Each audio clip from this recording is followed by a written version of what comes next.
Olá a todos, eu sou o professor Evandro Catelan e essa é a aula sobre resenha acadêmica.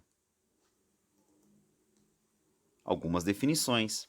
Resenha é um gênero de discurso que apresenta a síntese das principais ideias contidas em um texto ou em uma obra, destacando seu encadeamento lógico e sua sequência expositiva. Para Mota, a resenha é um gênero em que a pessoa que lê e a pessoa que escreve têm objetivos convergentes, uma busca e a outra fornece opinião. Contexto de produção de uma resenha. Os objetivos comunicativos de uma resenha estão ligados no meio acadêmico à avaliação, elogio ou crítica de determinado material, uma produção intelectual, como, por exemplo, um livro, um capítulo, artigo, obra artística, etc. Ela permite ao leitor gerar interesse em ler ou não o original, além de poder também divulgar na língua do leitor o conteúdo de textos ainda não traduzidos. O principal veículo de publicação de uma resenha é o periódico científico, ou seja, revistas científicas, em seção diferente da que aparece o artigo científico. Neste exemplo, retirado da Biblioteca Digital de Periódicos, encontramos a seção de resenhas entre a seção de artigo e de dossiê.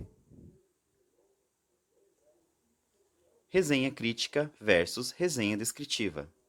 Uma resenha descritiva expõe com precisão e fidelidade os elementos referenciais e essenciais de um texto, com uma descrição minuciosa e sucinta.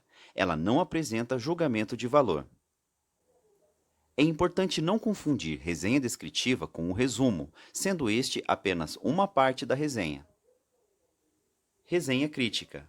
Além dos elementos presentes na resenha descritiva, ela apresenta julgamentos ou apreciação do resenhador, que são fundamentados teoricamente. Em termos de composição, podemos elencar alguns elementos da resenha. Característica 1. Identificação da obra com os elementos de referência bibliográfica, autor, título da obra ou do artigo, nome do periódico, quando houver, localidade de publicação, editora, volume, número, data de publicação e número de página. Essa primeira característica também é conhecida como referência bibliográfica. Neste exemplo, temos a organização básica de uma referência bibliográfica, com a anotação de autor do texto, título da obra, nome do periódico, volume, número, data de publicação e páginas. A partir do segundo ponto, temos uma organização da resenha em parágrafos. O ponto 2, temos a apresentação da obra, sintetizando o seu conteúdo. No ponto 3, a descrição sumária da estrutura da obra, divisão ou assunto dos capítulos. O item 4 apresenta a descrição do conteúdo da obra ou do artigo. Os elementos 5 e 6 são elementos exclusivos da resenha crítica. Análise crítica da obra, fundamentada em um pressuposto teórico claro e pertinente.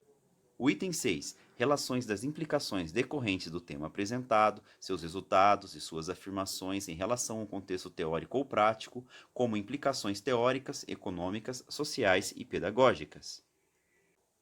No item 7, temos a identificação e contextualização do autor, informações sobre o autor, situando a obra em sua produção, formação, local de trabalho e outras publicações.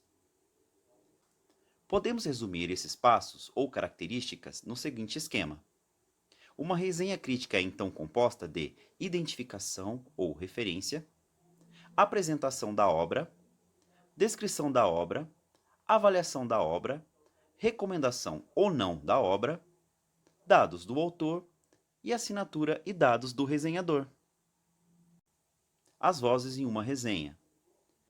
Em termos enunciativos, uma característica da resenha é trazer ao texto vozes, ou seja, declaração, opinião ou testemunho de outros enunciadores.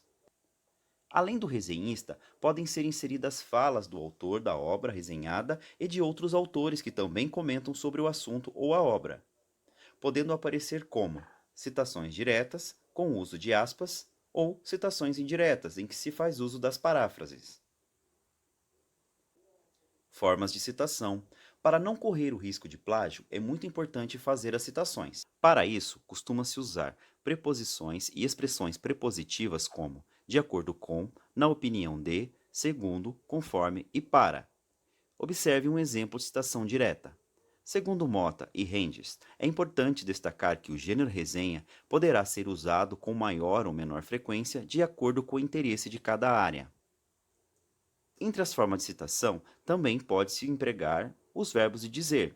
Observe esse exemplo de paráfrase. Mota Roth e Rendes destacam que, em seu contexto de produção, uma resenha poderá ser usada com maior ou menor frequência a depender da área acadêmica que pode ser inserida. Existem diferentes tipos de verbos de dizer ou verbos de sende. Verbos como argumentar, continuar, examinar, objetivar, concluir podem ser representativos de alguns momentos do texto. Para finalizar, temos algumas referências caso você queira saber mais sobre o assunto. Muito obrigado por assistir à aula e vamos agora aos exercícios.